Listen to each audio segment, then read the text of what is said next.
if you're going to differentiate how these three presidents approach the West Philippine Sea. Nung panahon ni President Noynoy, nagsampa tayo ng kaso, tayo naging champion ng rules-based international order. Pagdating kay President Duterte, parang dine-downplay pa niya yung ating West Philippine Sea arbitration, soft landing daw, tapos papalit-palit pa yung kanyang foreign secretaries. Medyo bardagulan, medyo all over the place. To be honest, I think President Marcos brought balance. No spin, no lies, just the truth. Magandang araw sa ating lahat, lalo na po sa ating mga kababayan na nakikinig saan mang panig kayo ng mundo. Makakasama niyo pong muli ako si Jay Tristan Tarriela. Join me as I spread awareness on West Philippine Sea and get to know some of our colleagues in public service dito sa Just the Truth. Maraming salamat sa mga tumutok at sumusuporta sa ating podcast. Sana'y magtuloy-tuloy po ang inyong mainit na pagtanggap. Layon ng podcast po na ito na ilapit sa publiko ang tamang impormasyon tungkol sa West Philippine Sea. Pero hindi lamang po yan. Gusto rin nating mas makilala ang ating mga guests, hindi lang sa kanilang mga posisyon or social media image, kung sino sila sa likod ng kanilang mga tungkulin. Mas personal at mas malalim na usapan. From one familiar face to another, excited na din ako para sa ating guest today dahil this one is all over social media, voicing out his stand and opinion about things and out of the country. He is a known political scientist, a public thinker, and a media personality. Isa rin siyang columnist at tinatawag din siya ng iba bilang professor. Ngayong araw, mas kilalanin pa natin si Mr. Richard Heydarian. Thank you, Richard, for coming. Nag-reverse roll tayo. Alam mo, para sa akin, etong episode na to, napakahalagang ikaw ang guest ko dahil exchange sheets tayo ngayon. Ako ang magtatanong, ikaw ang sasagot. Although, sabi ko nga kapag nagpapa-interview sa'yo, madali lang magpa-interview sa'yo kasi mas marami kang sasabihin kaysa isasagot ko. No pressure. Pero, the reason why we came up with this podcast, we really wanted to know kung yung mga, known personalities like you and other podcast hosts, no? Kapag pinag-uusapan ng West Philippine Sea, we also wanted to know kung how deep their knowledge as well pagdating sa usapin ng West Philippine Sea. And what is also their take. No? Because most of the time, kapag nakakapanood tayo ng podcast or any TV interviews, Right. Most of the time, ako yung sumasagot eh. Correct. So ngayon, gusto kong malaman kung what's your take when it comes to the West Philippine Sea. So, chill na usapan lang to. So, Admiral, first of all, congratulations, Admiral. It's a pleasure to have this kind of conversation. Obviously, very comfortable ako sa'yo dahil we go a long way back, diba? Nung nagsisimula pa lang, nag-vlogger pa lang ako sa Huffington Post. And one of my first engagements dito sa West Philippine Sea was with the Philippine Coast Guard. No? So, medyo halos sabay tayo, getting really into the groove. Para sa akin naman kasi, I used to work sa legislature. So, I did work with both Professor Walden Bello, who pushed for the resolution renaming West Philippines in 2011. I also worked with Senator Miriam Defensor. So, as very high IQ people. So, I was involved in this and I remember yung mga 2011, 2012 pa lang. Dahil as a staff, I attended some of the Foreign Affairs Committee discussions. Sobrang na-surprise ako sa yung the depth and magnitude of the problems I saw were coming. Bago pa magkaroon ng Scarborough Shoal, yung Panatag Shoal showdown, no? Kasi nung 2011 pa lang, hinaharas ng China yung ating mga oil exploration sa Reed Bank, hinaharas nila yung Vietnam. So as someone na studied international relations, political science, ganun, nakita ko yung real world na actually papunta na tayo sa exciting part in a dangerous way. And then nangyari yung Scarborough Shoal. So kumbaga, hindi naman yung naging activista, hindi naman radicalization, pero doon talaga nagkaroon ako ng emotional investment. Dahil ayoko naman mangyari sa region natin. Yung nangyari ngayon sa Persian Gulf. Pang-apat na ng Persian Gulf na yan. Meron Iran-Iraq War, First Gulf War, Second Gulf War. So sana sabi ko hindi mangyari sa region natin because this is a region of prosperity, Indo-Pacific, East Asia, Asia-Pacific. At doon ako na-involved dito. But obviously, nung time na sobrang naging invested ako emotionally, intellectually, and academically was right before and then nung naging presidente si Rodrigo Duterte. Right? I mean, over the years, Richard, no, across different administration, kung nag-start ka way back in 2011, it was already President Noynoy Aquino, and then President Duterte, and then currently, of course, President Ferdinand Marcos Jr., if you're going to differentiate how these three presidents approach the West Philippine Sea, ano ang masasabi mong may significance, may failure, and at some point effective, comparing three administrations? Well, ako, both sympathetic ako and critical. So, nuance tayo. I mean, that's what we learn as academics, di ba? Dr. Tarriela. I mean, unang-una, tanggapin natin bilang isang middle power country at most, yung ating kakayahan to have a kind of grand strategy na cover natin lahat ng bases. US na nga lang, sabog yung grand strategy. Like, we have limited agency. Not no agency, pero yung ating kakayahan to cope with these challenges kasi great power competition din involved dyan. At China, yung scale and breadth of the rise is really fast. I don't think there's any precedence in human history. So a part of me, fair ako na lahat ng administration in one way or another, they're trying to struggle with a moving target that keeps getting bigger and more challenging over time. And I'm sure you also saw that as a Coast Guard and also as an academic, as a scholar of Asian geopolitical affairs. At the same time, hindi rin ako masyadong sympathetic dun sa wild swings in ating foreign policy. Kasi nung panahon ni President Noynoy, nagsampa tayo ng kaso, tayo naging champion ng rules-based international order, President Pinoy going to the Japanese Diet, saying that Japan should be a key partner for security. And then pagdating kay President Duterte, parang dine-downplay pa niya yung ating West Philippine Sea arbitration, soft landing daw, tapos papalit-palit pa yung kanyang foreign secretaries, one more colorful than the other. God bless yung pinaka-first pa rin yung dalawa, very colorful. Yung isa nasa Senado pa, yung isa nasa UK na hindi ko minimate kahit nasa Oxford ako ngayon. But you get where I'm coming from, right? Medyo bardagulan. Medyo all over the place. Medyo sabog. And to be honest, alam mo naman yan. I mean, we go to Singapore, we go across the region. One of the things we hear is, but ang gulo nyo, ang wild ng swing, yung si Pinoy, napaka-critical sa China, at least for them. And then bakit si Digong parang, we want China's mercy, ganun. So to be honest, I think President Marcos brought balance. I'm not saying this because you're working in the government. I'm really saying this as a scholar. Well, Richard, I'm not wearing uniform right now. It was actually intentional. It won't appear na, I'm doing this as part of the Coast Guard. No? I really wanted to size up my in your guests private capacity. In my private capacity. Yeah. So, under President Marcos, what is this? What is the most para sa'yo positive approach na ginawa ni Pangulong I'll give Marcos? very high score to President Marcos on foreign policy. Ibang usapan yung domestic politics and all. We can talk about that maybe in a different episode. But on foreign policy, I'll give him very high grade. Because, I mean, unang-una, and I'm on the record. I wrote this back in June 2022, right after elections, nanalo si BBM. This is on AMTI CSIS, Center for... I said, BBM will be more like his father than Tatay Digong. Right? Yeah. And if you look at Marcos Sr., again, you can talk about the Marcos dictatorship legacy. My position on that is very clear. I never bought my fellow Ilocanos' position on supposed golden era. But again, on foreign policy, Marcos Sr. was very sophisticated. He opened up communication channels with multiple powers, with Soviet Union, with China, pero staunch ally din tayo ng US. He built our defensive capability. Jay Batumbakal, among other friends, have emphasized na actually yung panon pa ni Marcos, President Marcos, nag-build tayo ng presence sa West Philippine Sea. Yeah. Sa UNCLOS negotiations, we try to build alliance with Indonesia, other countries. So, si President BBM, bata pa lang siya. Andun na siya. Makita mo yung picture with... He was well-exposed growing up. Well-exposed. I think there's no parallel for that in the Philippines. I mean, you see pictures of Mao Zedong and President BBM accompanying his mom back then, in 1974, I think, right? To normalize ties. So, very ahead of curve si Marcos Sr. So, I think President BBM had the front seat row. Kumbaga, nakita niya yung kasaysayan eh.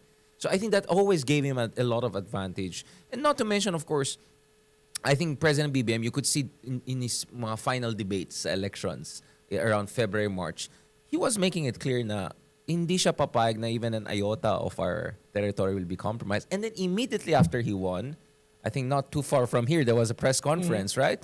After meeting the South Korean, Japanese, Indian, and American representatives, sinabi na talaga na final and binding yung West Philippines. So all the signals were very positive. But more importantly, Admiral, Jay, or Dr. Tarriela, remember, he still gave chance to China eh. Diba? Sabi niya, mag-invest na ba kayo or hindi? Diba ang term ko dyan, pledge trap, purong bola lang. Pumunta pa siya sa China. January pa lang ng 2020. Wala siyang nakuha eh. Once it was clear na China was not serious with cooperation, they're not respecting us, then President BBM pivoted. Diyan lumabas yung tinatawag ko na JAFUS, Japan, Philippine, US, Trilateral. Diyan lumabas yung... Transparency Initiative. Exactly, Transparency Initiative, exactly. February of 2023. A certain Jay Tarriela being at the very front of that. So, actually, kung nuance yung analysis mo at longitudinal, historical, you could see this. And as someone who probably wrote, 2,000 articles on South China, I had to cover this step by step eh. So I can remember step by step. You can look at my articles on that. And that's why I felt talaga yung strategic learning curve ni President BBM was strong to begin with, and then it got better. But again, I'm not saying this because you're here. But I think this... I read your articles talking about President Marcos nung presidential election ng 2022, and a few weeks after he assumed office, you are one of the first scholars na nag-forecast na the President Marcos is going to have a different take, a balance when it comes to the West Philippines. You can check my interview with on CNN with not the Human Development Index one, but the one with of course Christian Amonpour. It's still tagged on my Twitter. I was saying that in March that it would be a more balanced relationship. With Farid Zakaria a year earlier, I had with Farid Zakaria. You can check that. In my articles, everything. While I was warning, now maybe I'll be worried on other fronts. So I'm not taking that back. But I think on the foreign policy, even on Journal of Democracy, I had a piece around that time, which is like leading academic journal.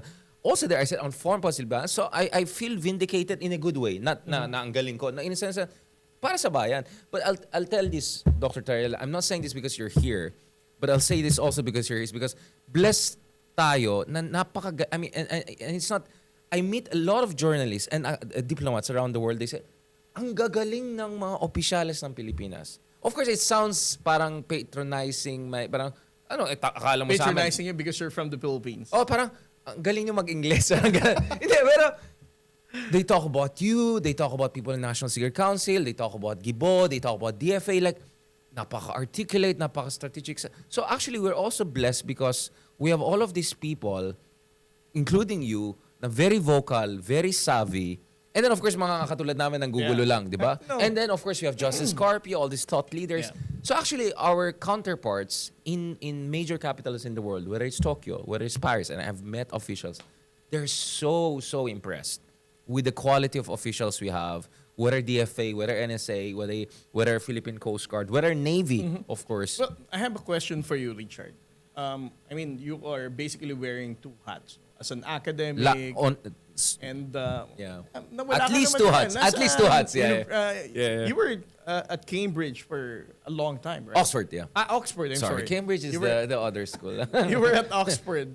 Ilang buwan kang nawala rito. So, pwede natin, of course, hindi lang pwede nating masabi. Obviously, while I was also doing my PhD, kasama ka na sa mga list of journal articles na kailangan kong basahin to talk about the foreign policy ng Pilipinas over the years. So, as an academic and also as a known media practitioner or podcast host, para sa'yo, ano ang greatest challenge natin when we talk about the West Philippine Sea in these two fronts, in terms of media and also as an academic? So, ito yung advice ko na as a practitioner especially. Una-una, nagpapasalamat ako yung experience ko, for instance, sa GMA Network. Dahil sa GMA Network talaga napipilitan kami mag-Tagalog lang eh, 'di ba? Of course, I feel very privileged having worked both ABS, now with TV5 and all. Lahat pala ng channel na ikutin. The same time, I taught at all universities, La Salle, Ateneo, UP. So ano ako? PTV4 lang yata, hindi mo naikutin. Yun nga eh, yeah. But I think I did some interviews also with PD4. May problema lang sa Zoom and technical connections, but hopefully maayos natin. But going back to this, doon kasi napilitan kami na mag-Tagalog, si Jamie especially. Nagkataon, nung time na naging resident analyst ako ng Jamie, kaming dalawa ni Prof. Munsod. Siya sa Econ, more ako sa political analysis. Ito yung time na lumabas yung arbitration award. Ito yung time na ganun. So, napilitan kami mag-explain ng international law in a language na accessible. At alam mo, Jay, one of the best experience I've had is walk to a random mall, si kuya na security guard. Bigla, ikaw ba yung bata na Prof. Heydarian? Kasi bakit 20s lang ako, 29, 30. Idol pa kita nun eh. Oh, tas sabi niya, nanonood sir, din ako ng mga simple shows lang mo, pala yung simple lang pala yung issue. Bakit parang kinokomplikado? Kasi in-explain ko, ganito yung regime of islands, kaya nadidefine, ito rock, ito island. So, talagang is iniisa ko explainer. In Tagalog, na 80%. At nakita ko, nagre-resonate pala sa taong bayan. So, actually, sabi ko, kung mag-effort ka, if you respect, kung re-respetuhin mo ating kababayan, even from the humblest background, at makikita nila yung sincerity mo. And I always say, if you really know something, you can simplify it. If you cannot simplify, that means hindi mo naintindihan. Rule of thumb yan sa academic world. Yeah. Kung hindi If you na-explain na mabuti, ibig sabihin hindi mo naintindihan. If a 5-year-old kid cannot understand your paper, it means your paper is It's not not good. Yeah. Or hindi mo rin naintindihan. Nagja-jargon ka lang. So napilitan ako na gumamit ng hindi jargon, simpleng lingwahe. Tsaka yung analogies. Analogies are very important. Diba kunyari sa readbank, sabi ko, parang ang nangyari sa readbank kung saan meron tayong oil and gas resources. Sabi ko, parang meron tayong shotgun at may time bomb. Ano yung time bomb? Kasi paubos yung malampaya. Yung shotgun, yun yung bullying ng China. So pag nilalagay mo in those kind of dramatic, graphic analogies, hindi lang nagigets ng tao na emotional na involved din sila. So what you're saying, pagdating sa media, ang challenge natin is to simplify Correct. how the Filipino people can understand West Philippine Sea. And do you think right now we made some adjustment for ating mga kababayan, mas maintindihan nila ang West Philippine Sea so far in terms of the level of awareness right now? Very high, very high. Kasi kami nila Justice Scarpio and a couple of other people doon 2014, 15, 16 pa lang nagsisimula na kami yung mga campus tours, going to different universities. So nung pa lang nagsimula na kami pinaka-basics, ano pa yung mga mapa, Morelio map, ano mga ganun-ganun. So I think our biggest success, yung pinakamalaki natin success dito is naging emotionally invested ng tao. Alam mo Jay, it's one thing for you to know something intellectually, right? Okay, gets ko na yan. Pero bakit may pake ako dito, di ba? I think one of the successes of the whole West Philippine Sea awareness campaign, na all of us contributed in different capacities, di ba? Is that nagkaroon ng emotional investment ang taong bayan in the sense that alam nila yung dangal natin bilang Pilipino ay nakasalalay sa nangyari. And I'll tell you, Jay, no, siguro dahil sentimental tayo mga tao, ang pinaka nagre-resonate sa ating mga kababayan is yung pag binubuli yung ating mga mangingisda.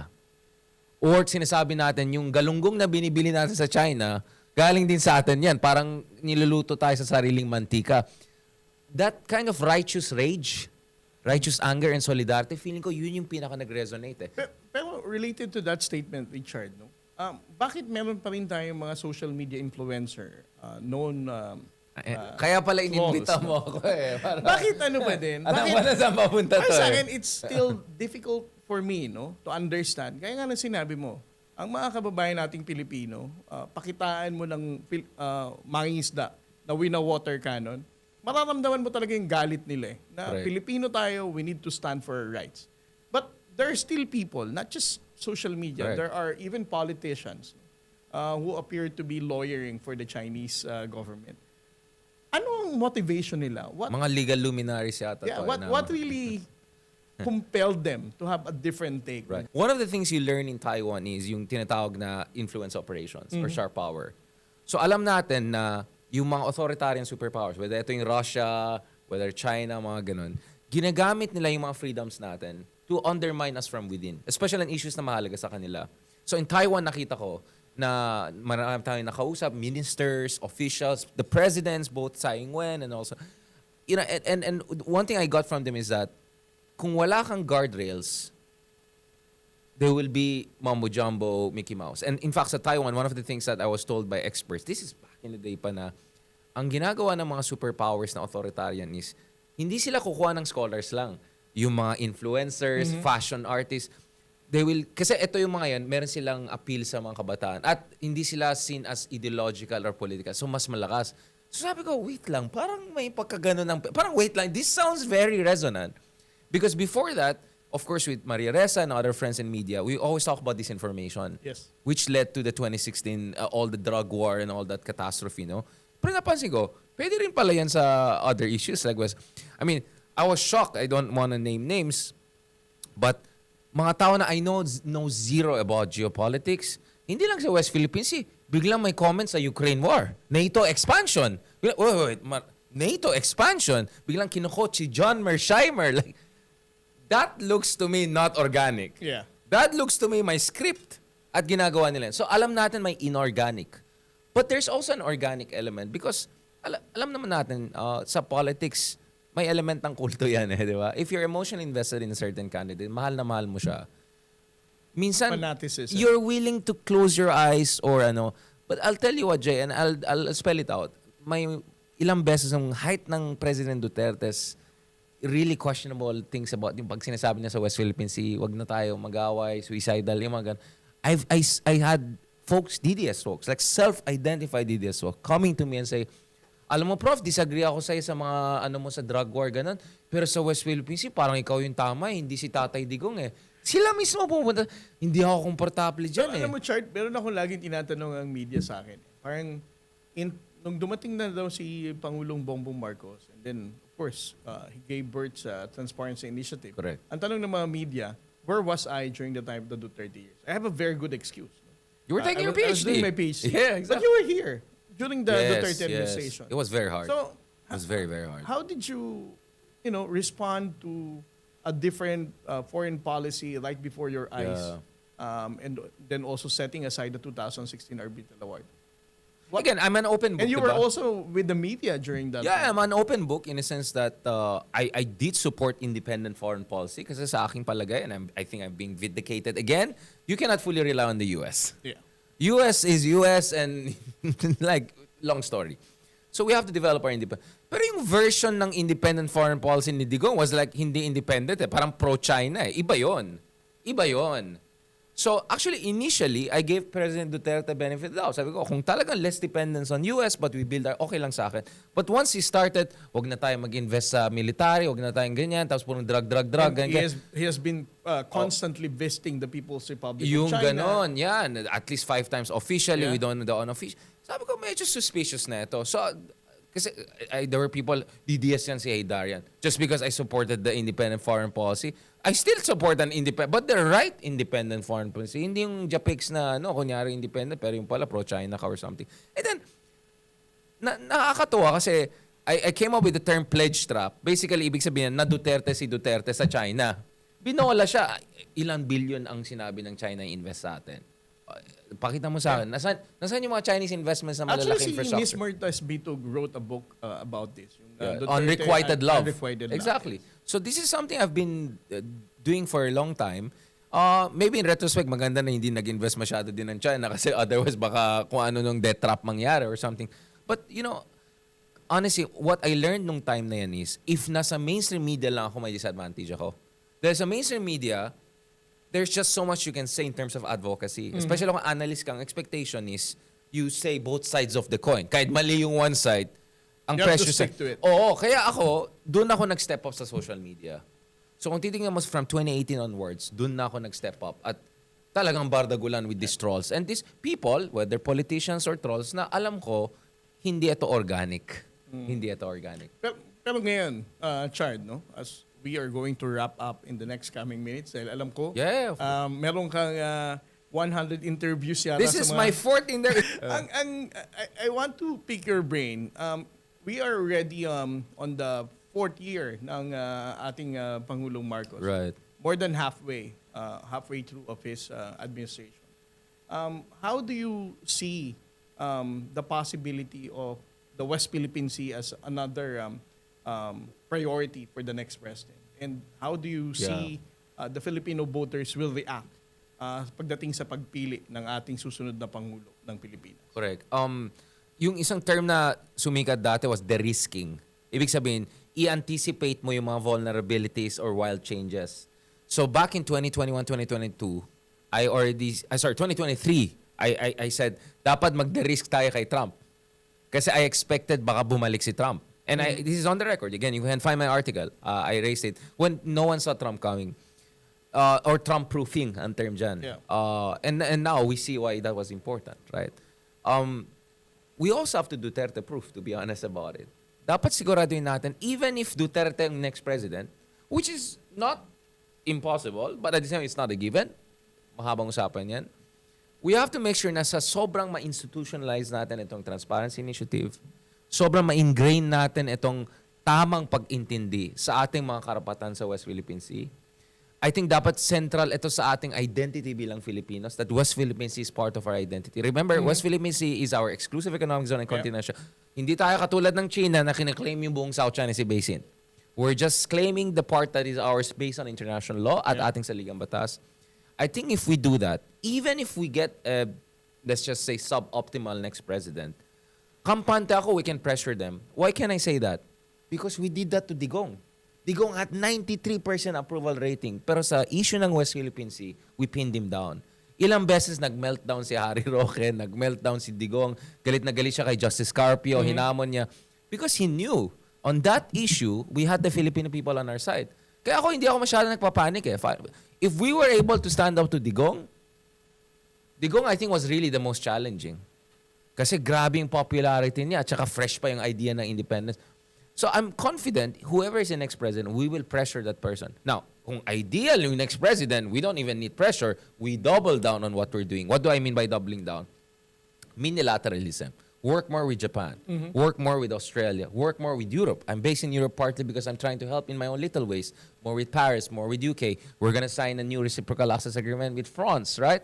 Maganda yan. That's great. Middle powers working together, as Prime Minister Carney of Canada said. With Canada, we have a fantastic relationship. The other thing, of course, is also, we have to embrace our identity as a middle-sized country, middle power. Hindi tayo maliit na bansa. I'm so sick and tired of this, yung David versus Goliath. Hindi tayo David versus... Actually, David was a very fit guy. And have you seen the statue of David in Florence?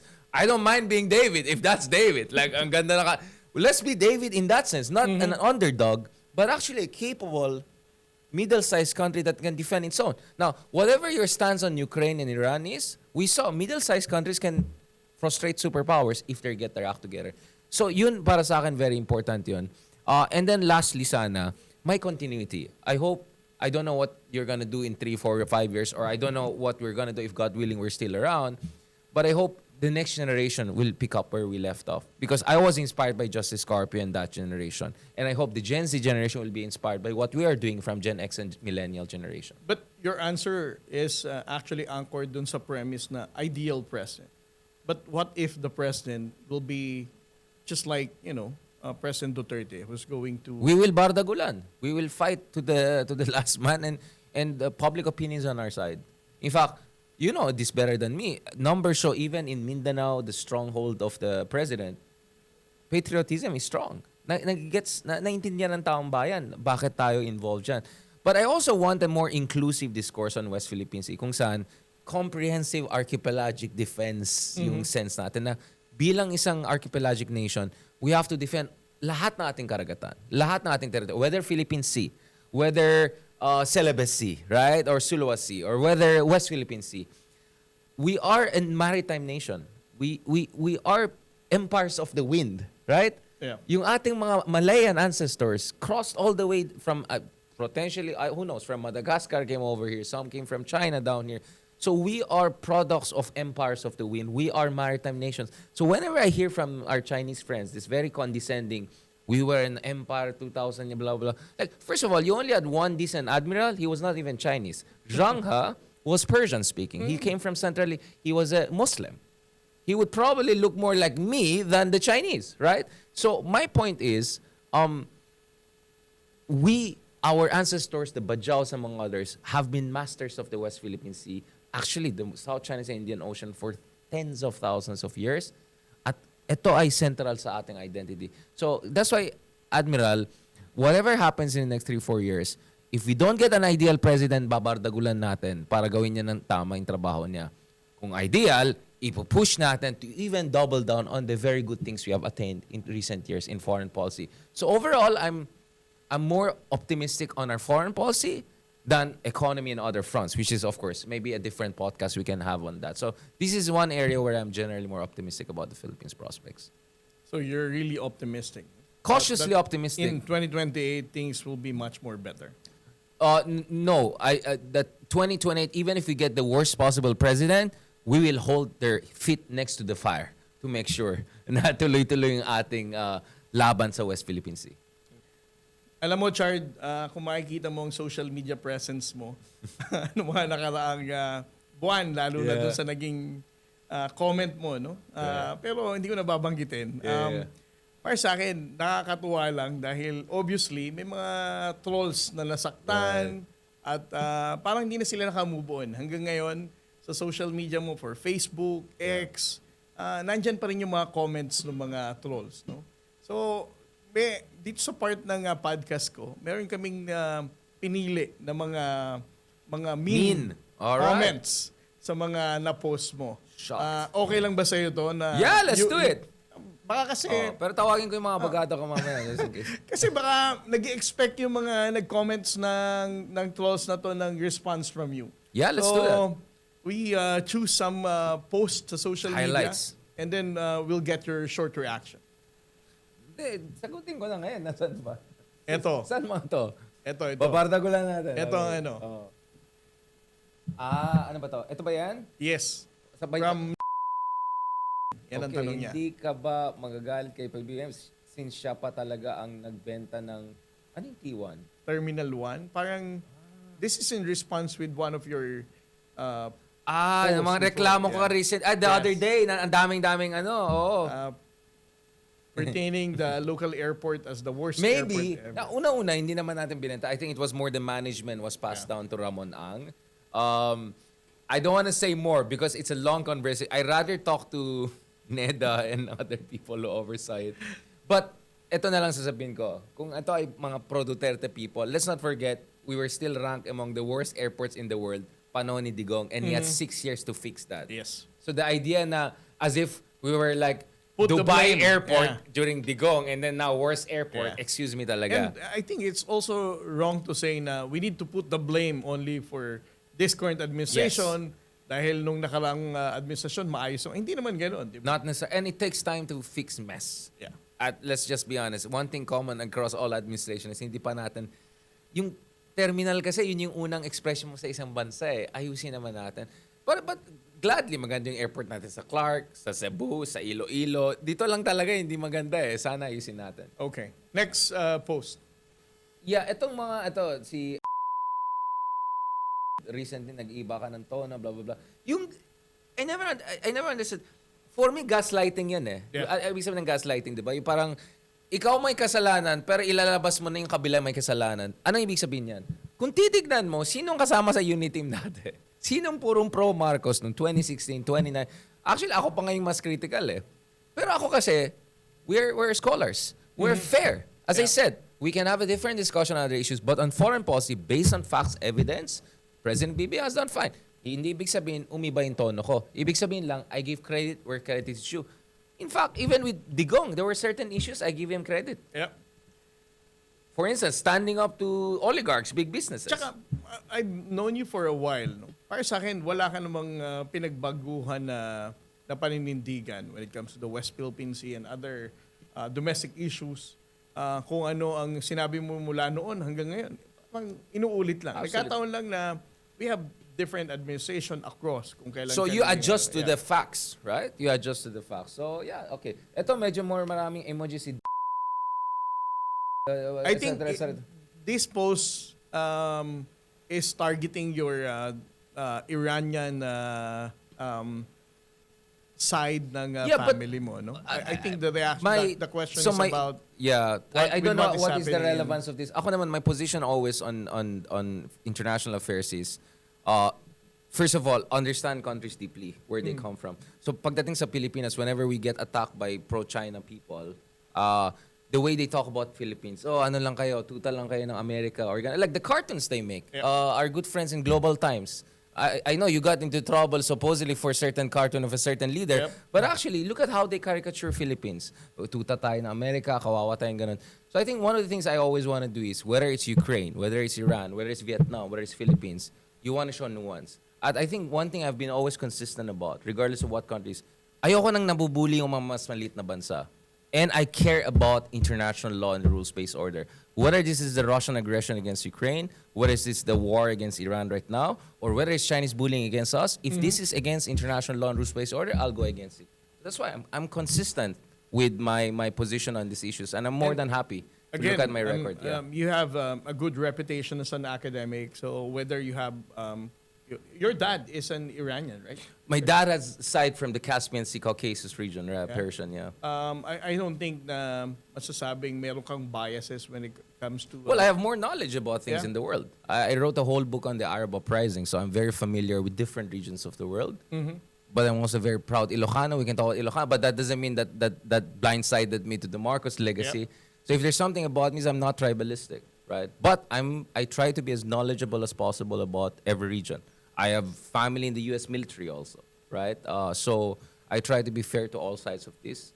And as far as my position on these issues is concerned, I am against targeting any civilians, whether it's civilians in Tel Aviv, whether it's in Tehran, whether it's in Lebanon, etc. So consistency. Unfortunately, I think we live in a world na kampo-kampo lang eh.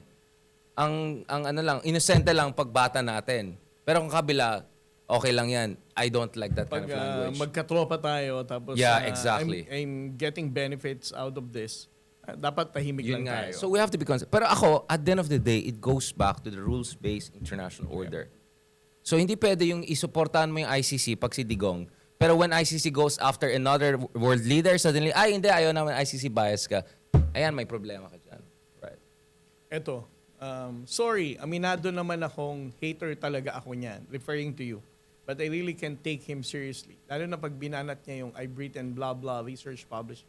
Not to mention yung mga cringe content niya na nag-workout. Alam mong GGSS kasi. I don't know what stands, what GGS. Gandang-ganda sa sarili. Nag-go sa sarili. Alam mo, ako, I've seen worse sa Reddit, I think, but I've seen also better in Reddit. Always my thing with people is, hater is life, no? But it comes with the territory, honestly. Like, I think once you're in the public space, especially nowadays, no matter how you're perfect, really, hanapin ka talaga ng butas. There's a day gonna be that your hair is bad. In my case, always bad. There's gonna be a day whereby, natatawa nga ako, like, even, you saw me, last year I got into trouble because I used a certain term, human development. And then look at what they made out of that. And even if actually it was from a sympathetic position. So one thing I taught myself is, no matter what you do, hanapin ka talaga ng butas, or people will try to make word out to something. So just accept it as part of it's just it's part of the job. But you have to have a hazard's pay. That's why I take care of myself. Pero Chard, ang kinabibiliban ko sa'yo, kasi yung lahat ng social media mo, right. I handle myself. I don't have a team. Lahat. Absolutely. It's hindi, me. It's me. Not just your team, no? But hindi mo kasi hinihiwalay yung, even your personal post. No? Yeah. About your travels, about Yeah, what you're 100%, doing, yeah. going to the gym and everything. So parang in-open up mo talaga sa mga trolls. No? Parang they always have reason to criticize you, make those unnecessary comments. So have you thought of, separating yung social media profiles mo na, kumbaga, this is my private space? No. I mean, this is the way it works. It's attention economy, it's authenticity, it's relatability. You know what's funny is that a lot of people attack me, like on my page, and then they personally message me, alam mo sir, actually fan ako. or nung pinatulan ko, ay sir, ikaw pala yan, tapos tuwan-tuwa sila. So, ayoko naman maging feeling na all of them secret fans. I think some of them really haters. And I understand, baka yung iba yung panindigan nila sa buhay, problema na nila yan. But actually, a lot of people, I realize, if you meet them in person, including people who have attacked me as themselves, or even medyo trollish na hindi ko kilala, magme-message sila, actually, they're very nice. And I think this is what I love about us being Filipinos, right? At the end of the day, even when we disagree emotionally ganon, once actually people see you, you sit down in flesh, they see you as a human being with all your imperfections, and kung relatable ka at funny ka, people are actually very nice to you. I've been to Davao, I've been to across Mindanao, I've been to many places na either very pro Marcos or pro Duterte, but also those were the places where I got one of the warmest receptions. And I think that's what I really love about us as Filipinos, and that's why I never gave up on the Philippines at ating struggle in the West Philippines. Thank you very much, Richard. My pleasure, brother. Para sa akin, sabi ko nga sa'yo, we can do this all day. Yes. Kaya lang, meron kang mahabang araw ng puro Kailangan ko interviews. mag-GGSS at mag-gym. So, Thank you also, no? May bagong natutunan sa'yo, GGSS. Yeah. Gandang-ganda sa Or sarili. gwapong-gwapo sa sarili. Yeah. Bawal pala mag-post. I mean, whatever I do, hanapin nila. So you have to get used to it, my friend. You have to get used to Ako kasi, I separated yung Yeah. At saka you're an official. Yeah, I think if I were a government official, I would do some degree of separation. Or I'll open a new page. Kasi I have friends. I mean, like, some of our friends just made an open account na official and then they just post there, hindi na private. So far, since I'm a private citizen, okay. But you're right. I think once you're in the government, you have to have certain safeguards. And accordingly, we have to respect that. So please don't do everything I'm doing if you're in the government. But you never know, right? Look at Ma'am Dani in New York, right? Like, he's the mayor, but he's like still a vlogger. So we never know. Chard, Thank you so maraming much. Pleasure. salamat. As always, and good luck with your fantastic show. Just the truth. Just the Parang truth. may parang pwede mo. Yeah, transparency. Iba talaga, Diba? iba talagang ano. Gawin natin ulit. Truth warrior ka pala. Thank you very much. Richard. Salamat, my pleasure. Spread the word, like, comment, and share this episode. Kung meron po kayong suggestions at guests na gusto nyong makita natin dito sa ating podcast, let us know and tag them here. Until our next episode, maraming salamat. Tandaan, there's no spin, no lies, and just the truth.